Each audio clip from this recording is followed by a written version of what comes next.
అధ్యక్ష, చాలా సుదీర్ఘంగా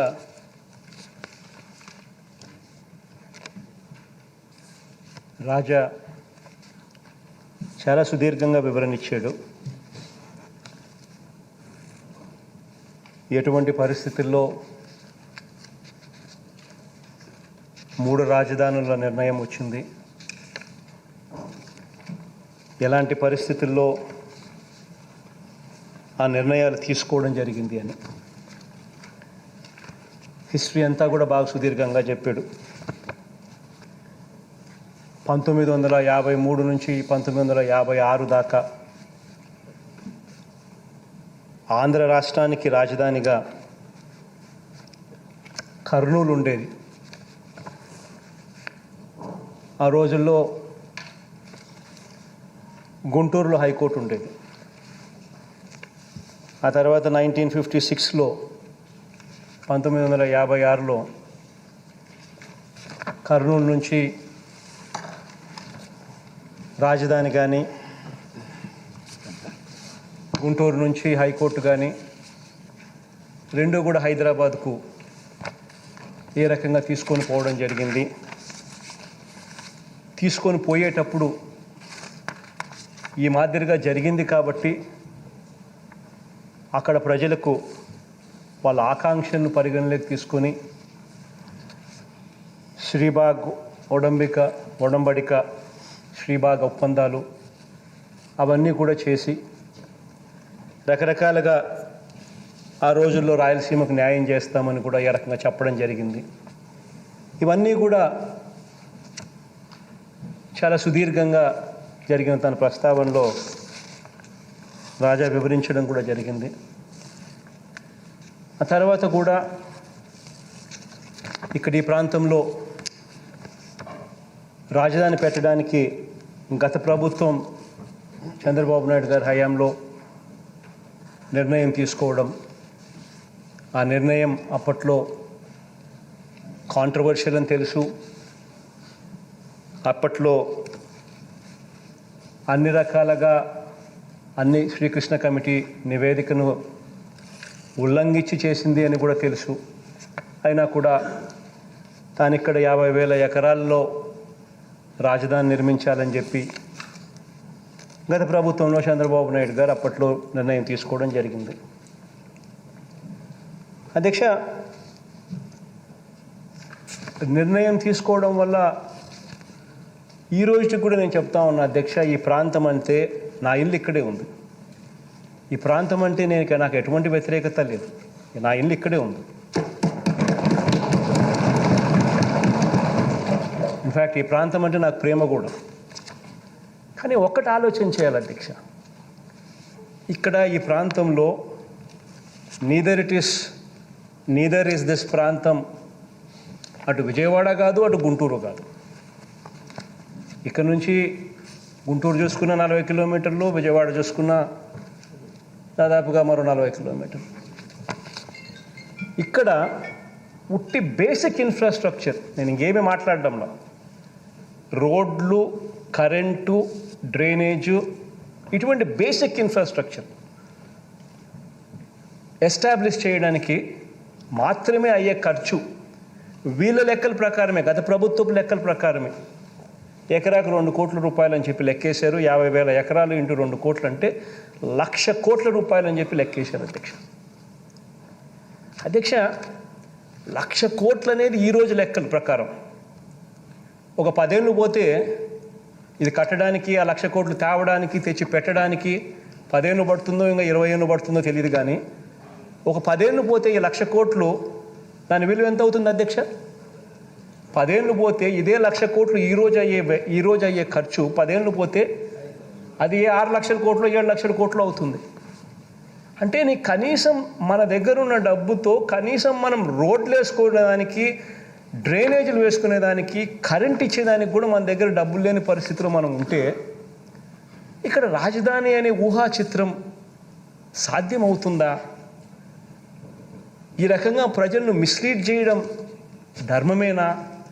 అసలు మనకు అంటూ, మన పిల్లలకంటూ ఏదైనా ఒక ఉద్యోగాలు వచ్చే ఒక పరిస్థితి, ఒక సిటీ, ఒక ఎస్టాబ్లిష్మెంట్ అనేది ఎప్పటికి వస్తుంది?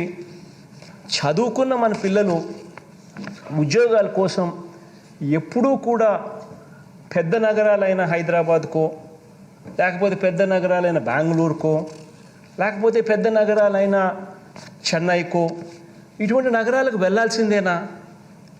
ఎప్పటికీ మనకు మార్పు ఉండదా అనే ఆలోచనల మధ్యలో నుంచి ఈరోజు రాష్ట్రంలో ఉన్న బిగ్గెస్ట్ సిటీ ఈజ్ విశాఖపట్నం. అది బిగ్గెస్ట్ సిటీ ప్రస్తుతం రాష్ట్రంలో. ఇటువంటి బిగ్గెస్ట్ సిటీలో ఆల్రెడీ రోడ్స్ ఉన్నాయి, ఆల్రెడీ డ్రైనేజీలు ఉన్నాయి, ఆల్రెడీ కరెంట్ ఉంది, ఆల్రెడీ అన్ని రకాల ఇన్ఫ్రాస్ట్రక్చర్ ఫెసిలిటీస్ ఆల్రెడీ ఉన్నాయి.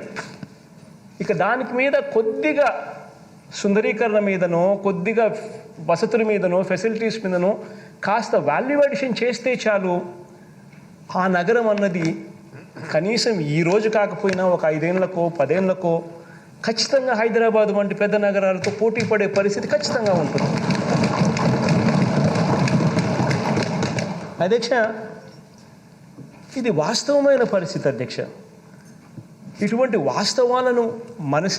వాస్తవాలను గుర్తెరిగే ఇక్కడ రాష్ట్రంలో 3 ప్రాంతాలు కూడా అభివృద్ధి చెందాలి, రాష్ట్రం పూర్తిగా అభివృద్ధిలో పరిగెత్తాలి అనే ఉద్దేశంతో, అన్న తాపత్రయంతోనే విశాఖపట్నంలో ఎగ్జిక్యూటివ్ క్యాపిటల్ పెట్టాలని, ఇక్కడ ఈ ప్రాంతంలో, ఎందుకనంటే ఇక్కడ ఆకాంక్షలు కూడా ఉన్నాయి కాబట్టి ఇక్కడ ఈ ప్రాంతంలో లెజిస్లేటివ్ క్యాపిటల్ ఇక్కడ పెట్టాలని, కర్నూలులో ఇంతకుముందు 1953 నుంచి 1956 దాకా కర్నూలు ఆంధ్ర రాష్ట్రానికి క్యాపిటల్, అటువంటి క్యాపిటల్ని అక్కడి నుంచి షిఫ్ట్ చేశాం. వాళ్ళ ఆకాంక్షలు కూడా ఉన్నాయి అప్పటి నుంచి, వాళ్ళ ఆకాంక్షలను కూడా పరిగణలోకి తీసుకుని వాళ్ళకు మంచి చేయాలనే ఉద్దేశంతో అక్కడ హైకోర్టు పెట్టాలని, జ్యుడిషియల్ క్యాపిటల్ కర్నూలులో పెట్టాలని, 3 ప్రాంత ప్రజలకు కూడా అన్ని రకాలుగా డీసెంట్రలైజేషన్ ద్వారా మంచి జరిగించాలి అనే తాపత్రయంతో అడుగులు ముందుకు వేశాం అధ్యక్ష. అటువంటి పరిస్థితుల మధ్య ఈరోజు ఏమేం జరిగాయో మన కళ్ళ ముందునే చూస్తూ ఉన్నాం. దాదాపుగా 1.5 సంవత్సరం 2 సంవత్సరాలుగా ఈ ఆలోచన మనం చేసినప్పటి రోజు నుంచి చూస్తే ఈ 2 సంవత్సరాలు 1.5 సంవత్సర కాలంలో రకరకాలుగా దీన్ని వక్రీకరిస్తూ, రకరకాలుగా దీన్ని ట్విస్ట్ చేస్తూ, రకరకాలుగా అపోహలు క్రియేట్ చేస్తూ, రకరకాలుగా న్యాయపరమైన చిక్కులు క్రియేట్ చేస్తూ రకరకాలుగా దీనిని తీసుకొని పోతా ఉన్నారు అధ్యక్ష.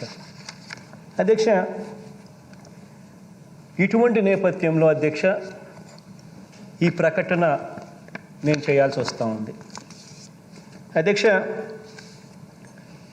రాజధానుల వికేంద్రీకరణ బిల్లు ఆమోదం పొందిన వెంటనే 3 ప్రాంతాలకు న్యాయం చేసేలా 3 రాజధానుల ప్రక్రియ ప్రారంభమై ఉంటే ఈరోజు దాని నుంచి మంచి ఫలితాలు ఈపాటికే అందుబాటులోకి వచ్చి ఉండేవి. నాటి శ్రీబాగ్ ఒడంబడిక స్ఫూర్తితో వెనుకబడ్డ ఉత్తరాంధ్ర సహా అన్ని ప్రాంతాలు కూడా సమాన అభివృద్ధి చెందాలన్న ఆకాంక్షతో వికేంద్రీకరణ బిల్లుని ప్రవేశపెట్టడం జరిగింది. గతంలో కేంద్రీకరణ ధోరణులు ఒకచోటే పూర్తిగా కేంద్రీకరణ అయిన పరిస్థితుల మధ్య కేంద్రీకరణ ధోరణులు ప్రజలు ఎంతగా వ్యతిరేకించారో 2019 సార్వత్రిక ఎన్నికల్లో ప్రజలిచ్చిన తీర్పు ద్వారా ప్రస్ఫుటంగా వ్యక్తమైంది. మరోసారి హైదరాబాద్ లాంటి ఒక సూపర్ క్యాపిటల్ మోడల్ వద్దని, అటువంటి చారిత్రక తప్పిదాన్ని ప్రభుత్వం పాల్పడరాదని ప్రజల తీర్పు స్పష్టం చేసింది. కాబట్టే వికేంద్రీకరణ సరైన విధానం అన్నది బలంగా నమ్మి అడుగులు ముందుకు వేశాం అధ్యక్ష. అన్ని ప్రాంతాలు, అన్ని కులాలు, అన్ని మతాలు, వీరందరి ఆశలు, ఆకాంక్షలు ప్రభుత్వం పరిగణనలోకి తీసుకుంది కాబట్టే, వాటిని ఆవిష్కరించింది కాబట్టే మన ప్రభుత్వాన్ని గడిచిన ఈ 2.5 సంవత్సర కాలంలో జరిగిన ఏ ఎన్నికలను తీసుకున్నా కూడా ప్రజలు మనసారా దీవిస్తూ వచ్చారు ఈ ప్రభుత్వాన్ని.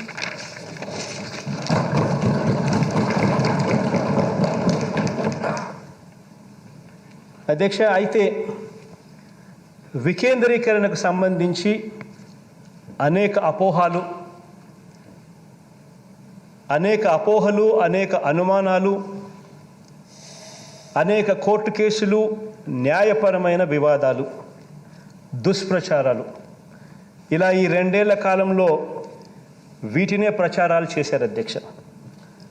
అందరికీ న్యాయం చేయాలన్న ప్రభుత్వ సదుద్దేశాన్ని పక్కన పెట్టి కొందరికి అన్యాయం జరుగుతుందన్న వాదనను కూడా కొంతమంది ముందుకు తోయడం కూడా మనం అంతా కూడా మన కళ్ళతో చూసాం. అధ్యక్ష, ఇటువంటి బ్యాక్గ్రౌండ్లో, ఈ నేపథ్యంలో వికేంద్రీకరణ అవసరాన్ని, 3 రాజధానులకు సంబంధించిన బిల్లులోని ప్రభుత్వ సదుద్దేశాన్ని విపులంగా వివరించేందుకు, చట్టపరంగా కానీ న్యాయపరంగా కానీ అన్ని సమాధానాలను బిల్లులోనే పొందుపరిచేందుకు, బిల్లుల్ని మరింత మెరుగుపరిచేందుకు, అన్ని ప్రాంతాలకు అందరికీ విస్తృతంగా వివరించేందుకు, ఇంకా ఏమైనా మార్పులు అవసరమైతే వాటిని కూడా పొందుపరిచేందుకు ఇంతకు ముందు ప్రవేశపెట్టిన బిల్లును ప్రభుత్వం వెనక్కి తీసుకొని ఇంతకు ముందు చెప్పిన అన్ని అంశాలను పరిగణలోకి తీసుకొని మళ్ళీ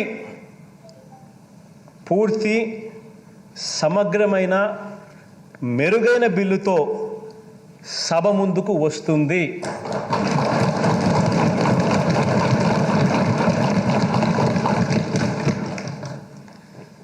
విస్తృత, విశాల ప్రజా ప్రయోజనాలను కాపాడేందుకే ఈ నిర్ణయం తీసుకుంటా ఉన్నాం అధ్యక్ష.